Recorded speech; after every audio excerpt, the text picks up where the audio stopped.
السلام علیکم ناظرین، امید کرتی ہوں آپ سب خیریت سے ہوں گے۔ اگلا عشرہ نجات کا عشرہ کہلاتا ہے اور ان کی طاق راتیں لیلۃ القدر کی راتیں کہلاتی ہے۔ لیلۃ القدر آخری عشرے میں سے طاق راتوں میں سے ایک رات ہوتی ہے۔ اس کے بارے میں اللہ تعالیٰ فرماتے ہیں کہ میں نے قرآن پاک کو شب قدر میں نازل کیا، ہمیں عبادات کر کے خود اس رات کو تلاش کرنا چاہیے۔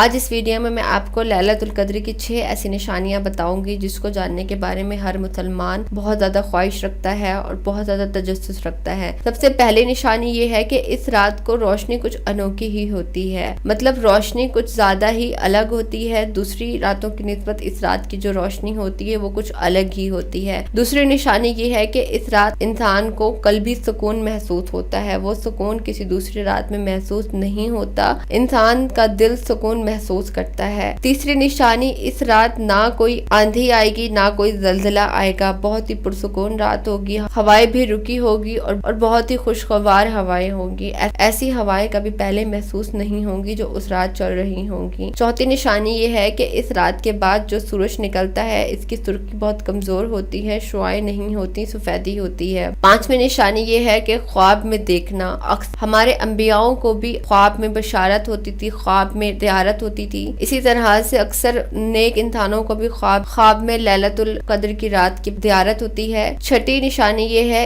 اس رات میں قیام کی لذت پورے ماہ رمضان کی راتوں کی نسبت بہت زیادہ ہوگی، اس رات بہت ہی زیادہ سکون ہوگا۔ اللہ پاک ہم تمام مسلمانوں کو لیلۃ القدر کی رات نصیب فرمائے، آمین ثم آمین۔ خیال رکھیے گا اپنا، ملتے ہیں پھر نیکسٹ ویڈیو میں۔ اللہ حافظ۔